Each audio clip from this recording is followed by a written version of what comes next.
Today we're going to share another small story from One Punch Man specials called Bang Who Is Too Overbearing. Previously, during a dragon-level disaster when a meteorite hit the earth, Saitama punches it and the meteorite shatters into pieces. Watching from the sidelines, Bang's eyes widen in disbelief at Saitama's power. He sees such raw talent and wants to take Saitama on as his student. So, he begins to watch Saitama closely, noticing that Saitama spends a lot of time with Genos. He even hears Genos calling him teacher. It puzzles Bang why an S-class hero like Genos would want to learn from a C-class like Saitama. One day, Saitama defeats a cabbage monster. While discussing how to cook the cabbage, Genos suggests buying some meat to go with it. Saitama thinks they don't need to buy meat. A plain cabbage dish with barbecue sauce is delicious and cheap, and it goes great with rice. Genos understands instantly. He asks Saitama if what he really meant was, even the best weapon is useless if the user lacks skill, while even a poor weapon can be strong if used correctly. Saitama is somewhat speechless, as he had just casually made a comment. He wonders how Genos got so much out of it. Bang, hidden in the shadows, watches on with admiration. He marvels at the depth of understanding Saitama and Genos derive from something as simple as a cabbage. He thinks their comprehension far surpasses that of his own student, Shirenko. Bang approaches them, quietly analyzing Saitama's abilities. Saitama notices Bang's silent staring and doesn't know what he's up to. Genos explains that S-class heroes are often quite eccentric, and it's best just to get used to them. As they prepare to walk away, Bang finally speaks up. He asks Saitama who his master is, the one who taught him to become so powerful that he can shatter a meteor with one punch, questioning Saitama about his training that allows him to shatter meteorites. Saitama simply responds, "I go strong through exercise." Hearing that Saitama doesn't have a master or belong to any school of martial arts leaves Bang even more stunned. He sincerely hands him a business card and invites Saitama to his dojo the next day, promising to show him the beauty of martial arts. Unable to resist Bang's persistent invitation, Saitama agrees to visit the next day, even though he has no plans to actually go. The next day, Saitama, who has stood up Bang, just came out of the supermarket with a bag of meat. Bang, who has been following him secretly, assesses Saitama,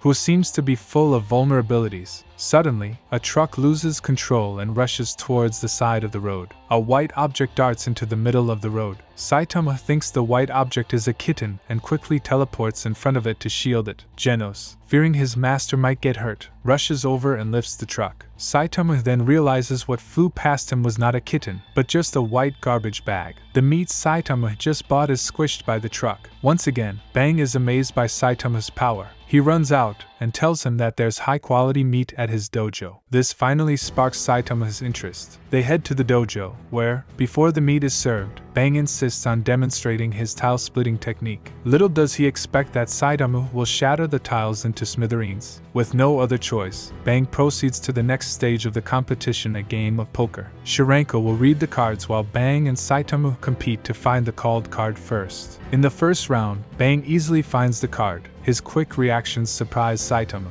In the second round, Saitama punches the ground, causing all the cards to jump into the air, and quickly finds the card. Genos thinks they're competing to see who can make more cards fly into the air, and prepares to blow up the dojo. Bang quickly calls a halt to the game and proposes a final contest, rock, paper, scissors. The winner gets to attack with a soft hammer, and the loser has to block with a helmet. The challenge is to see who's faster. Although Saitama has the most powerful punch in the world, his rock, paper, scissors skill is somewhat lacking. He loses round after round and gets hit each time. His shiny bald head is getting red. Finally, he manages to win a round and gets his chance to attack. As soon as Bang sees him winning, he quickly puts on the helmet. When he looks at Saitama, he feels a terrifying force and hastily dodges Saitama's hammer, narrowly saving his life. After these exercises, Bang asks Saitama if he now appreciates the charm of martial arts and invites him to learn at his dojo. Saitama immediately refuses, but he does want to play that game again. Bang feels a chill in his heart. It looks like recruiting him as a student won't be as easy as he thought. That's it for this episode. See you next time.